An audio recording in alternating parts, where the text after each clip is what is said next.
talking about? I don't know any man named Perth. I don't know. I don't remember. I understand perfectly. Fato eritreritry tsy mba hainy ny reseny tô tsiaro mahery nefa tsy vitany mifefena ny fandozany lanteraka fandozany ny tany tao anatiny mangito mbola mafahitra ihany izy ka aizarany misy rivotra mpondra fahasambarana ny tady mpampahery nefa ny manodidina ny alangalana ny olona azo tô onjonjo samyrery rehefa tsy hoany laony izy tena leony very ka nanoratra izy fehezanteny anakiray napetrany tao apotsy vakinjy samaritana mandalo mijery ny lasana moron-dalana saparana roa misy ny olombelona na velona na maty tsy miverimberina ka naleony misafidy an'izay tontolo tsy tamberena fity rotona ny rano lisa nefa indrisy fa tsisy fi naleony mpi tsika ny ty tany ty naleony mifindra paradi fa neto ny tojary otory natakano ny lany fony na fony lany fitiavany nefa tsisy lonilony ela faly izy tsy tony de fa miomana ony amlenenina amigony de ho hitany lazany hoe tsy ahita azy tsony de ho kopo lazany hoe tsy akopo azy tsony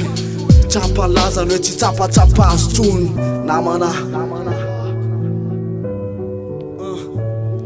raha iandro izy mieritreritra raha ialo izy ny saina ny fiainany hoe misy sisan'olona ty sisan'olona veto amin'ny ty tamboribory nodina vy izy tsy mavaly akory ny avarana vo maika ory fa tsy hitana tramo misy ny tory miarina izy maraina mbola le opa sy felaka amin'ny tsy voakosoka ho anto sasaina matso ny ilaina amin'izay ny fo maina aleoko alatsaka samyrero izy fa tsy ilaiko mpandatsakaina tokinao tô nataona kilalao e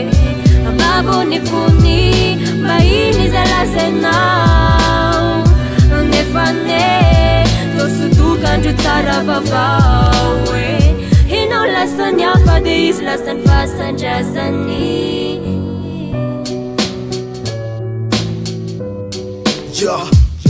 tamroa bre manompaiky lasa nitsaitsaiky miaraka amin'endrika resy tambanina erika amitaitaiky raha faro ny fiainana izy efa eo amin'ny faiky tsy tady lava vanitro fefa ny fatiny mamaiky kely sainy izy tsy mainty zay no hitsarandreo tonga lafatrany tena safidiny nefa tsy ny ainanao ny ainana tsy tsapanao ny tsapany tena leo no misotra am'izay lalana mpafatany ka tena nivon'ireo mpivezivezy marobe na telony tsy kelikely ny comprimé périmé ninana sady nante de fanariny kipy de nitataziny arabe de teo nitepoky ny tantaran'le